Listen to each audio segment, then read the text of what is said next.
मैं सुमित कुमार जैन आप सभी का स्वागत करता हूं।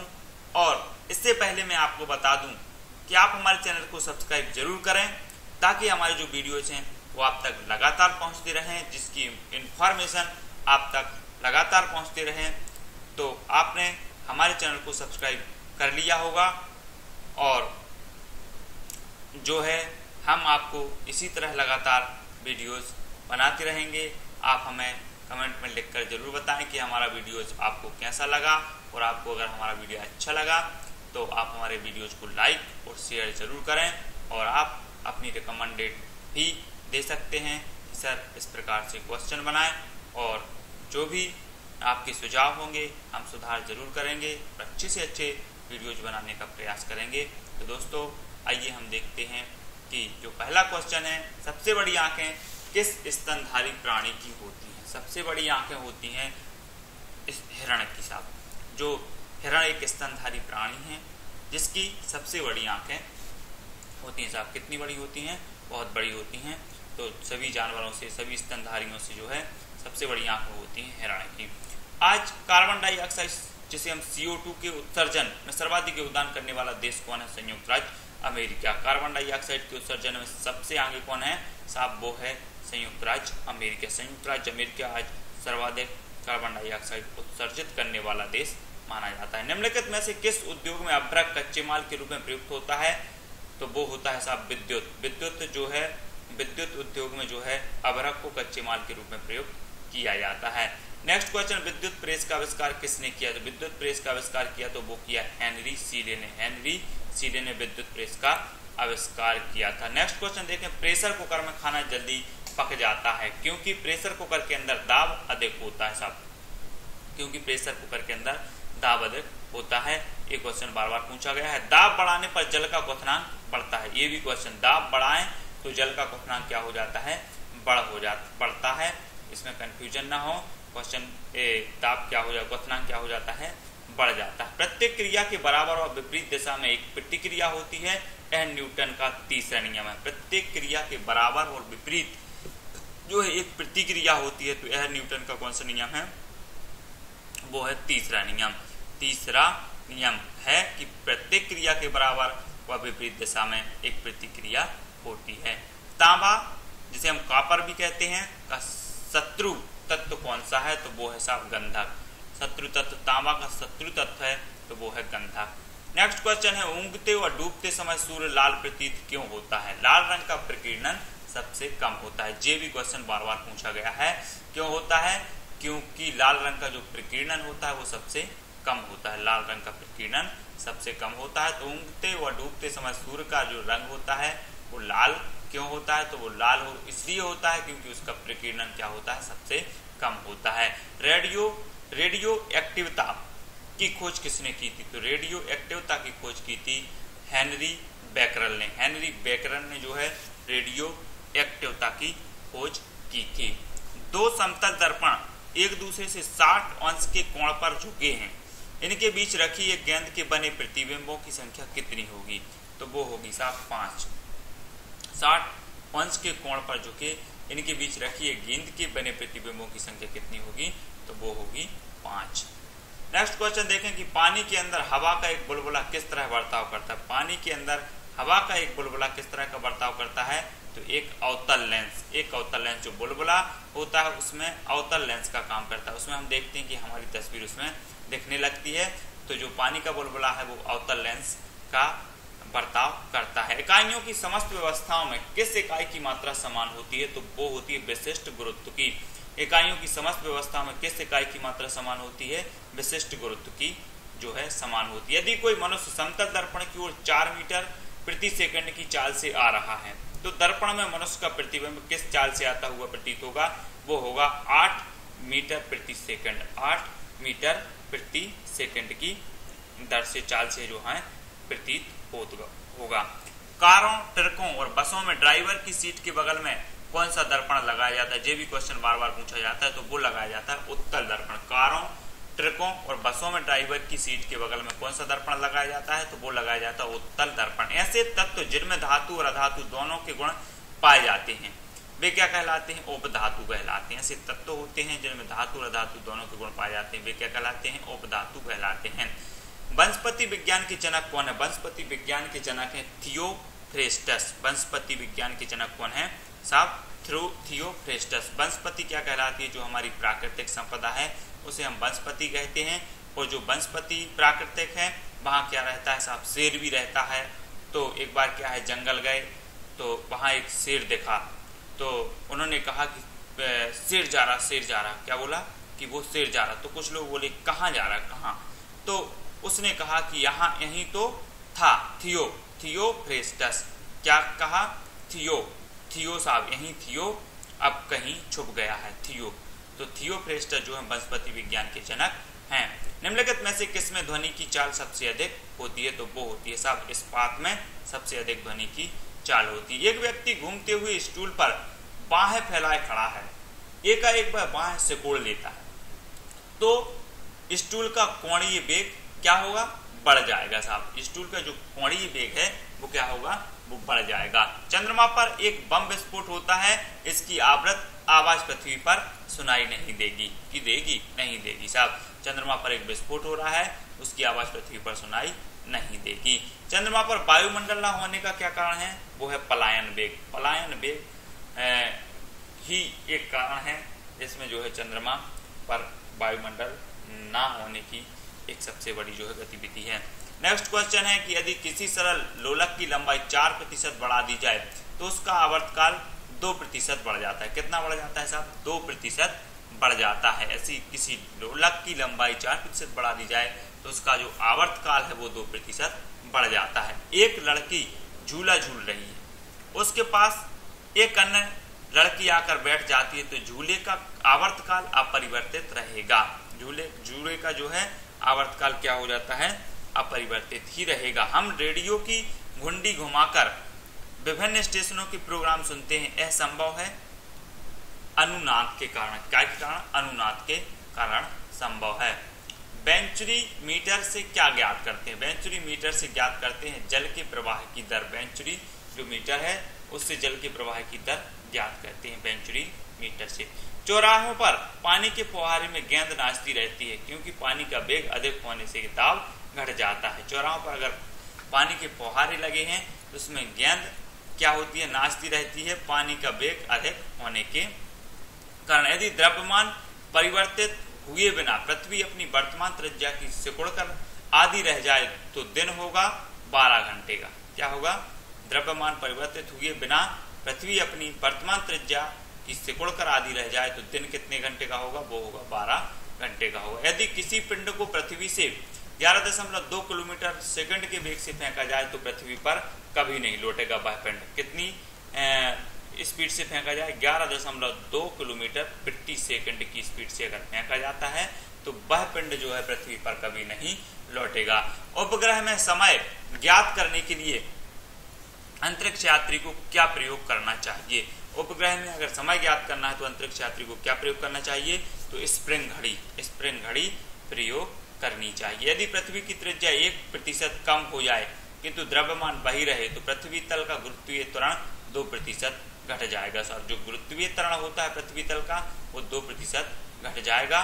दाब का मात्रक है, दाब का जो मात्रक है वो है पास्कल। दाब का मात्रक है पास्कल साहब, पास्कल। जब तक आप पर दबाव नहीं बनाया जाता, जब तक आप साहब पास नहीं होते, साहब प्रेशर ही आपको पास करवाता है। तो दाब का मात्रक क्या है साहब? पास्कल। दाब का मात्रक है पास्कल। खाना पकाने का बर्तन होना चाहिए, खाने पकाने का बर्तन होना चाहिए उच्च विशिष्ट ऊष्मा का, निम्न चालकता का। साहब उच्च विशिष्ट ऊष्मा का और निम्न चालकता का जो है बर्तन होना चाहिए। झरने में जब जल ऊंचाई से गिरता है तो उसका ताप बढ़ जाता है। झरने में जब जल ऊंचाई से गिरता है तो उसका ताप बढ़ जाता है। केल्विन तापमाप में बर्फ का गलनांक होता है। केल्विन तापमापी में बर्फ का जो गलनांक होता है वो होता है -0 केल्विन, -0 केल्विन, -0 के। बॉटनी शब्द की उत्पत्ति किस भाषा के शब्द से हुई है? तो बॉटनी शब्द की उत्पत्ति हुई है ग्रीक भाषा। ग्रीक भाषा से जो है बॉटनी शब्द की उत्पत्ति हुई है। क्यूरी किसकी इकाई का नाम है? तो क्यूरी जो है रेडियो एक्टिव धर्मिता, रेडियो एक्टिव धर्मिता की इकाई है क्यूरी। नेक्स्ट क्वेश्चन है, किस रंग की तरंग दैर्घ्य सबसे कम होती है? तो वो होती है साहब बैगनी। बैगनी रंग की जो तरंग दैर्घ्य होती है वो सबसे कम मानी जाती है साहब। कमरे में रखे रेफ्रिजरेटर का दरवाजा खोल दिया जाता है तो कमरे का ताप बढ़ जाएगा साहब। कमरे में रखे अगर रेफ्रिजरेटर का दरवाजा खोल दिया जाए तो कमरे का ताप क्या हो जाता है? वो हो जाता है, बढ़ जाता है साहब। इंद्रधनुष में कितने रंग होते हैं साहब? इंद्रधनुष में 7 रंग होते हैं। कितने रंग होते हैं? इंद्रधनुष में 7 रंग होते हैं, सभी को पता होगा। सेकंड पेंडुलम का आवर्तकाल क्या होगा साहब? जो सेकंड पेंडुलम का आवर्तकाल होगा तो वो होगा 2 सेकंड। कितना होगा? 2 सेकंड होगा। भारतीय विज्ञान संस्थान कहाँ स्थित है? तो वो है साहब बेंगलोर। बेंगलोर में भारतीय विज्ञान संस्थान स्थित है तो वो कहाँ है? बेंगलोर में है। पराध्वनिक विमानों की चाल होती है। पराध्वनिक जो विमान होते हैं उनकी चाल कितनी होती है? ध्वनि की चाल से अधिक होती है। ध्वनि की चाल से भी अधिक होती है पराध्वनिक विमानों की चाल। भू-स्थिर उपग्रह की ध्वनि से ऊंचाई होती है 36,000 किलोमीटर। कितनी होती है? भू-स्थिर उपग्रह की पृथ्वी से ऊंचाई होती है तो वो होती है 36,000 किलोमीटर। भू-स्थिर उपग्रह की पृथ्वी से ऊंचाई होती है 36,000 किलोमीटर। तो निम्न में से जो है किस पदार्थ में ऑक्सीजन नहीं है? तो मिट्टी में जो है ऑक्सीजन नहीं है साहब। मिट्टी के तेल में, सॉरी मिट्टी के तेल में जो है ऑक्सीजन नहीं है साहब। मिट्टी के तेल में क्या नहीं है? ऑक्सीजन नहीं है। चिकित्सा शास्त्र के विद्यार्थियों को किसकी शपथ दिलाई जाती है? चिकित्सा शास्त्र के जो विद्यार्थी हैं उनको हिप्पोक्रेटस की शपथ दिलाई जाती है साहब। किसकी दिलाई जाती है? हिप्पोक्रेटस की। कार में रेडिएटर का क्या कार्य होता है? कार में जो रेडिएटर लगा रहता है उसका कार्य होता है इंजन को ठंडा करना। जो रेडिएटर लगा होता है उसका कार्य क्या होता है? इंजन को ठंडा करना। मनुष्य के शरीर के ताप होता है, जो मनुष्य का शरीर होता है उसका ताप होता है 37 अंश सेंटीग्रेड। 37 अंश सेंटीग्रेड जो है मनुष्य के शरीर का ताप होता है। ये भी क्वेश्चन बार बार पूछा गया तो 37 अंश सेंटीग्रेड। दूर दृष्टि दोष से पीड़ित व्यक्ति को निकट की वस्तुएं दिखाई नहीं देती। दूर दृष्टि दोष पीड़ित व्यक्ति को जो है निकट की वस्तुएं दिखाई नहीं देती और जो निकट दृष्टि दोष पीड़ित व्यक्ति को जो है वो क्या होता है कि दूर की जो वस्तुएं हैं वो दिखाई नहीं देती साहब। निकट तो दूर दृष्टि दोष से जो है निकट की नहीं देती हैं और निकट दृष्टि दोष जो है दृष्टि दोष को दूर की वस्तुएं दिखाई नहीं देती। किताब के ऊपर रखे किसी लेंस को ऊपर उठाने पर यदि मुद्रित अक्षरों का आकार बढ़ता है हुआ दिखाई देता है तो लेंस उत्तल है साहब। किताब के ऊपर रखे किसी लेंस को ऊपर उठाने पर यदि मुद्रित अक्षरों का आकार बढ़ता हुआ दिखाई देता है तो वो कौन सा लेंस है? वो है उत्तल लेंस। और यदि किसी लेंस में अक्षरों का आकार छोटा दिखाई देता है तो वह लेंस है अवतल लेंस। कौन सा लेंस है? अवतल लेंस है। बार बार क्वेश्चन इस प्रकार के पूछे जाते हैं। तारे टिमटिमाते हैं तो क्यों टिमटिमाते हैं तारे? अपवर्तन के कारण। ये भी क्वेश्चन बार बार पूछा गया है। तारे क्यों टिमटिमाते हैं? तो वो टिमटिमाते हैं साहब अपवर्तन के कारण। अपवर्तन के कारण जो है तारे टिमटिमाते हैं। निम्नलिखित में से कौन एक आवेश रहित कण है?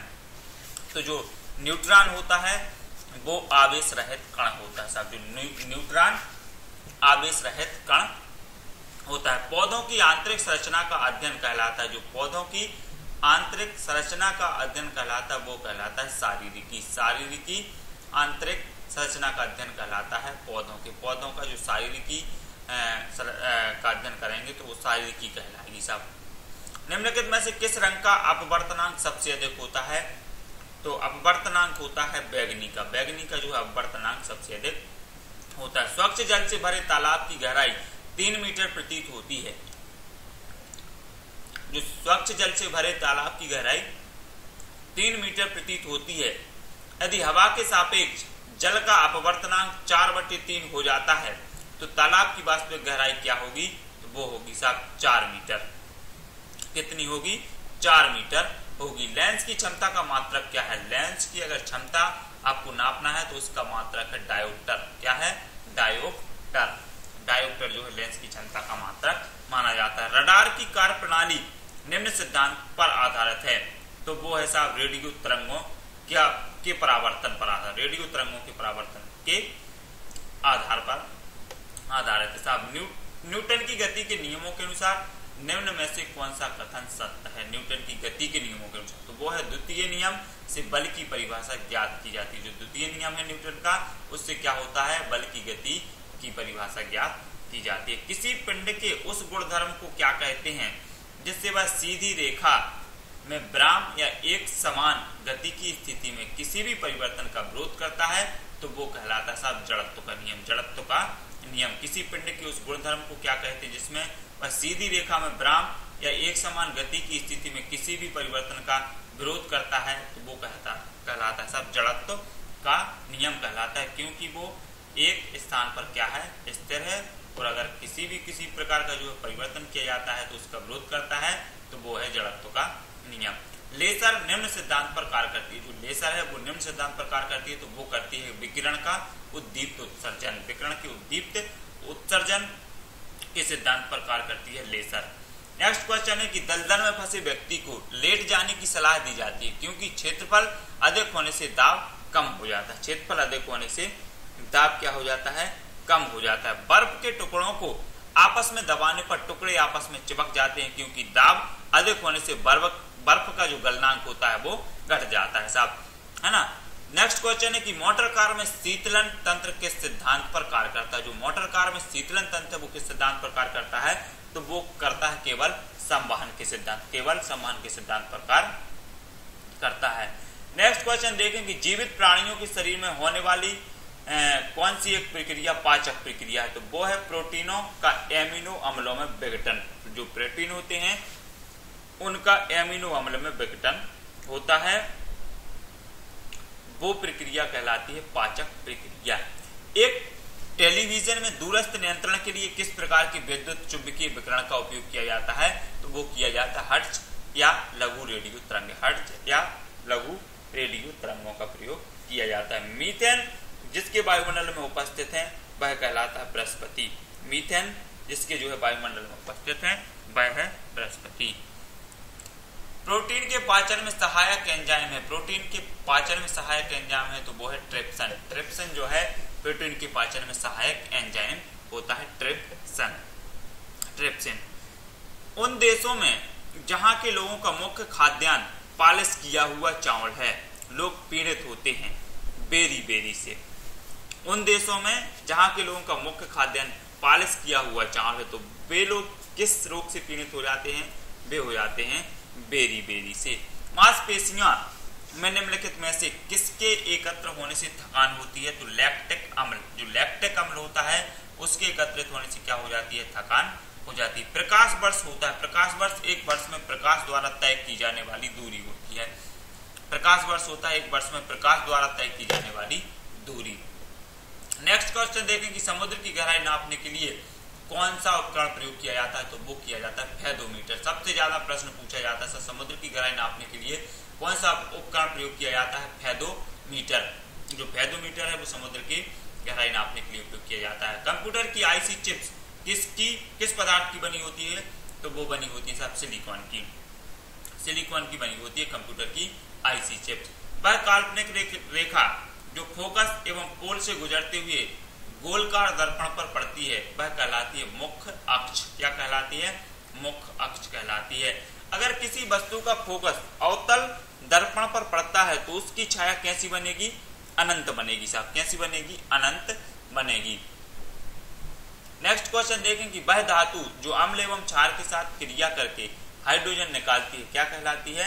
जिंक कहलाती है साहब। हाइड्रोजन और जो है क्षार के साथ क्रिया करके क्या निकालती है? अम्ल एवं क्षार के साथ क्रिया करके हाइड्रोजन निकालती है, क्या कहलाती है? जिंक कहलाती है साहब। जीव विज्ञान शब्द का प्रयोग सर्वप्रथम किसने किया था? लेमार्क एवं ट्रेविरेनस ने सर्वप्रथम क्या किया था? जीव विज्ञान जी क्या कर रहे थे साहब? जीवों की गिनती कर रहे थे। तो इन्होंने क्या कहा कि लेमार्क मतलब जितने भी जीव हैं सबको क्या कर दो? मार्क कर दो। तो इन्होंने क्या किया था? लेमार्क एवं ट्रेविरेनस ने क्या किया था साहब? जीवों की गिनती की थी और मार्क किया था। तो लेमार्क जीव विज्ञान शब्द का सर्वप्रथम प्रयोग किया था। कार्य का मात्रक है जूल। कार्य का जो मात्रक है वो क्या है? जूल है साहब। जूल है कार्य का मात्रक। प्रकाश वर्ष इकाई है दूरी की। जो प्रकाश वर्ष है प्रकाश वर्ष दूरी की इकाई मानी जाती है। सबसे ज्यादा क्वेश्चन पूछा जाता है साहब कारक का मात्रक और प्रकाश वर्ष। ये क्वेश्चन इंपॉर्टेंट है। एक ही प्रकार के परमाणुओं से मिलकर बना पदार्थ क्या कहलाता है? तत्व कहलाता है। एक ही प्रकार के जो परमाणु से मिलकर बना पदार्थ होता है वो कहलाता है तत्व। दो या दो से अधिक तत्वों की मात्रा के विचार से एक निश्चित अनुपात में संयोग करने से बना पदार्थ क्या कहलाता है? तो वो कहलाता है साहब यौगिक। यौगिक कहलाता है। किसी ध्वनि स्रोत की आवृत्ति में होने वाले उतार चढ़ाव को क्या कहते हैं? डॉपलर कहते हैं साहब। किसी ध्वनि स्रोत की आवृत्ति में होने वाले उतार चढ़ाव को क्या कहते हैं? डॉपलर कहते हैं। कोई कण एक सेकंड में जितने कंपन करता है उस संख्या को कहते हैं आवृत्ति। क्या कहते हैं? आवृत्ति कहते हैं। नेक्स्ट क्वेश्चन है कि वायु में ध्वनि की चाल 332 मीटर प्रति सेकंड होती है। वायु में ध्वनि की चाल कितनी होती है? 332 मीटर प्रति सेकंड होती है। यदि दाब बढ़ाकर दोगुना कर दिया जाए तो ध्वनि की चाल कितनी होगी? 332 मीटर प्रति सेकंड ही होगी। निम्न में से समय का मात्रक नहीं है तो वो नहीं है साहब प्रकाश वर्ष जो है समय का मात्रक नहीं है, तो दूरी का मात्रक होता है साहब। पार्सेक इकाई है तो वो है दूरी की। जो पार्सेक है वह दूरी की इकाई मानी जाती है साहब पार्सेक। निम्नलिखित में से कौन धातु होते हुए भी विद्युत का वो चालक है साहब? तो शीशा एक धातु है और यह विद्युत का वो चालक है साहब। नेक्स्ट क्वेश्चन देखें कि किस अधातु में धातुएं चमक पाई जाती है साहब? किस अधातु में धातुई चमक पाई जाती है? तो ग्रेफाइट और आयोडीन। ग्रेफाइट और आयोडीन क्या है? अधातु है, लेकिन इनमें धातुई चमक पाई जाती है। एक गुब्बारे में हाइड्रोजन व ऑक्सीजन गैस के बराबर अणु है। यदि गुब्बारे में एक छेद कर दिया जाए तो हाइड्रोजन गैस तेजी से क्या होगी? निकलेगी साहब। हाइड्रोजन गैस जो है तेजी से निकलेगी। कपूर के छोटे छोटे टुकड़े जल की सतह पर नाचते हैं पृष्ठ तनाव के कारण। जो कपूर के छोटे छोटे टुकड़े हैं जल की सतह पर क्या करते हैं? नाचते हैं साहब। क्यों नाचते हैं? क्योंकि पृष्ठ तनाव के कारण नाचते हैं। पानी का घनत्व अधिकतम होता है। पानी का घनत्व होता है अधिकतम 4 अंश सेंटीग्रेड पर अधिकतम होता है साहब। कितना होता है? 4 अंश सेंटीग्रेड पर। यदि दो उपग्रह एक ही वृत्ताकार कक्षा में चक्कर लगाते हैं तो उनके वेग समान होंगे साहब। कैसे होंगे? यदि दो उपग्रह हैं और एक ही वृत्ताकार कक्षा में चक्कर लगाते हैं तो उनके वेग कैसे होंगे? समान होंगे। पृथ्वी की परिक्रमा कर रहे एक उपग्रह से एक पैकेट छोड़ दिया जाता है तो उपग्रह के साथ उसी चाल से पृथ्वी की परिक्रमा करेगा था। जो पैकेट छोड़ दिया जाता है वह भी उपग्रह के साथ उसी चाल से पृथ्वी की परिक्रमा करेगा। निम्नलिखित में से कौन एक यौगिक है? तो वो है अमोनिया। अमोनिया जो है एक यौगिक माना जाता है। यंग प्रत्यस्तता गुणांक का ऐसा ही मात्रक क्या है? यंग जो प्रत्यस्तता का गुणांक का ऐसा ही मात्रक है तो न्यूटन प्रति मीटर सेकंड जो है प्रति मीटर सेकंड जो है गुणांक का ऐसा ही मात्रक माना जाता है साहब। कैंडला मात्रक है। कैंडले का जो मात्रक है वो है ज्योति तीव्रता। ये भी बार बार पूछा जाता है। कैंडल जलाते हैं तो कैंडल में क्या निकलती है? ज्योति निकलती है। तो कैंडेला की मात्रक है, कैंडला का जो मात्रक है वो है ज्योति तीव्रता। जल एक यौगिक है क्योंकि इसमें रासायनिक बंधों से जुड़े हुए दो विभिन्न तत्व होते हैं साहब। दो विभिन्न तत्व होते हैं। वह विज्ञान जिसका संबंध है जीवधारियों के अध्ययन से होता है तो क्या कहलाता है? जीव विज्ञान। और जीव विज्ञान शब्द का सर्वप्रथम जो प्रयोग किया था तो वो किया था लेमार्क साहब ने सर्वप्रथम प्रयोग किया था। नेक्स्ट क्वेश्चन है फाइकोलॉजी में किसका अध्ययन किया जाता है? तो वो किया जाता है साहब शैवाल। फाइकोलॉजी में किसका अध्ययन किया जाता है? शैवाल का अध्ययन किया जाता है। जूल निम्नलिखित में से किसकी इकाई है? जूल जो है वह होती है ऊर्जा की इकाई। ऊर्जा की इकाई होती है जूल, क्योंकि जो है जलता है कोई चीज तो हमें क्या प्राप्त होती है? ऊर्जा मिलती है। तो जूल क्या है? ऊर्जा की इकाई मानी जाती है। मात्रकों की अंतरराष्ट्रीय पद्धति कब लागू की गई? जो मात्रक होते हैं उनकी अंतरराष्ट्रीय पद्धति कब लागू की गई? तो वो लागू की गई साहब 1971 में। कब लागू की गई? 1971 में जो है ये लागू की गई। अब नेक्स्ट क्वेश्चन देखें कि चमगादड़ अंधेरे में उड़ते हैं क्योंकि चमगादड़ पराश्रव्य तरंगें उत्पन्न करते हैं। जो चमगादड़ होते हैं वो अंधेरे में उड़ते हैं क्योंकि जो है चमगादड़ कौन सी तरंगें उत्पन्न करते हैं? पराश्रव्य तरंगें जो है उत्पन्न करते हैं। तो दोस्तों आपको हमारा वीडियो कैसा लगा? और हमारे चैनल पर सभी विषयों के वीडियोज उपलब्ध हैं, चाहे वो हिंदी हो, चाहे मैथ हो, चाहे रीजनिंग हो, चाहे इंग्लिश हो चाहे संस्कृत हो, और सारे के सारे जो वीडियोज़ हैं सभी जो हैं हमारे वीडियो चैनल पर उपलब्ध हैं। आप हमारे चैनल की प्लेलिस्ट पर जाकर देख सकते हैं और अपनी आवश्यकता के अनुसार उस वीडियोस को ओपन करके आप देख सकते हैं। तो आपको अगर हमारा वीडियो अच्छा लगा तो लाइक और शेयर जरूर करें, और आप हमसे अगर सीधे जुड़ना चाहते हैं तो हमारे चैनल को सब्सक्राइब जरूर करें। धन्यवाद। जय हिंद।